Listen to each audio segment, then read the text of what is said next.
Welcome friends, প্রত্যেকে স্বাগত আমাদের ইউটিউব চ্যানেলে। যে সমস্ত ভিউয়ার্সরা প্রথমবার চ্যানেলটি দেখছেন তারা অবশ্যই চ্যানেলটিকে সাবস্ক্রাইব করে দেবেন এবং চ্যানেলের পাশে থাকা বেল আইকনটি প্রেস করবেন যাতে এই ধরনের খবরাখবর সবচেয়ে আগে সবচেয়ে দ্রুত আপনাদের কাছে পৌঁছে যায়।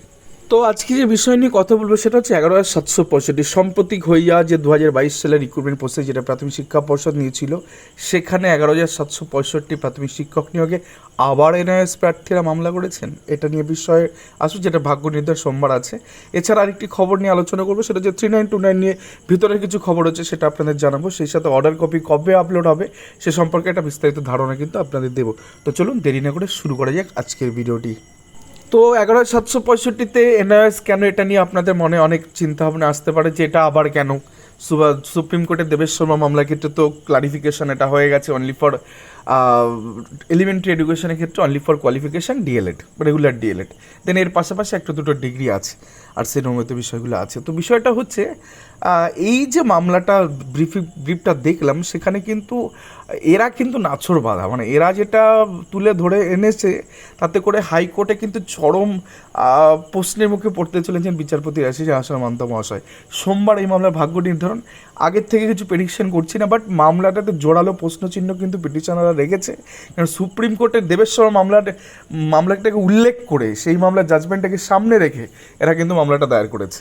অতএব কিছু না কিছু তো মামলার মধ্যে আছে যেটাতে আইনের ফাঁক ফোকর রেখে সেটা যদি ওভারকাম করে এনআইএসটাকে যদি অন্তত রেগুলার রিক্রুটমেন্টের ক্ষেত্রে বসানো যায়, তো সেই মর্মে কিন্তু মামলাটা দায়ের হয়েছে। আপনাদের একটা কোয়ালিফিকেশান দেখাই, এরা কিন্তু ছ মাসের যে ব্রিজ কোর্স হয় সেই কোর্স সম্ভবত এরা করা।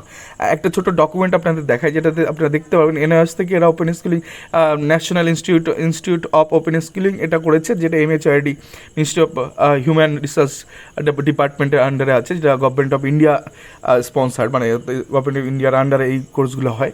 দেন যেটা সবথেকে ইম্পর্টেন্ট, পিডিপেট অর্থাৎ PDPET, এই যে কোর্সটা অর্থাৎ professional development programme for elementary teachers, এই কোর্সটা কিন্তু এনাদের করা আছে প্রত্যেকে। তো যাই হোক, এখান থেকে মামলাটা দায়ের করা, এই হচ্ছে এত ভাগ্য নির্ধারণ দিন, আমরা ওই দিন দেখে নেব। দেন পরের যে আপডেটটা রয়েছে 3929 একই খবর। তো সম্ভবত অর্ডার কপি যেটা সোমবার আশা করা যায় সন্ধ্যার মধ্যে আপলোড হয়ে যাবে অর্ডার কপিটা। সেক্ষেত্রে রিভিউ পিটিশন যারা দাখিল করবে বলে ঠিক করেছিলেন তারা হয়তো অর্ডার কপি পাওয়ার পরে তারা করবেন। ভিতরের খবর এইটুকুই বলা যায় যে একত্রিত হওয়ার যে ব্যাপারটা সেটা হয়তো এই মুহূর্তে কোথাও গিয়ে দোলাচলের মধ্যে আছে। কারণ অর্ডার কপি যেহেতু আপলোড হয়নি, সেহেতু সবাই একসাথে মিলে করা, হয়তো অনেকে ইনিশিয়েটিভ নিচ্ছেন, কিন্তু আদতে হয়তো যেটুকু খবর সিঙ্গেলভাবেই তারা যাচ্ছেন সুপ্রিম কোর্টে দ্বারস্থ হবেন রিভিউ পিটিশন দাখিল করার জন্য। সেক্ষেত্রে সেই মামলাতে কী হয় সেটার দিকে আমাদের তাকিয়ে থাকতে হবে, কারণ রিভিউ পিটিশনের কিন্তু সম্ভাবনা খুবই কম।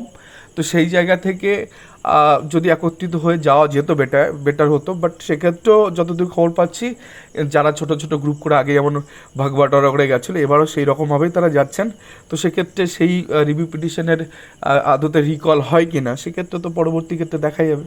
তো সেটার ক্ষেত্রে 6 মাস সময় থাকে, মানে 1 মাসের মধ্যে রিভিউ পিটিশন ফাইল করতে এবং 6 মাসের মধ্যে বিষয়টার একটা কিছু হতে পারে। তো মোদ্দা কথা 3929টা অনেকটাই মানে হাতের বাইরে চলে গেছে, এখন সেখান থেকে কতটা রিকভারি করা সম্ভব সেটা তো স্বয়ং ঈশ্বর উপরালাই জানেন।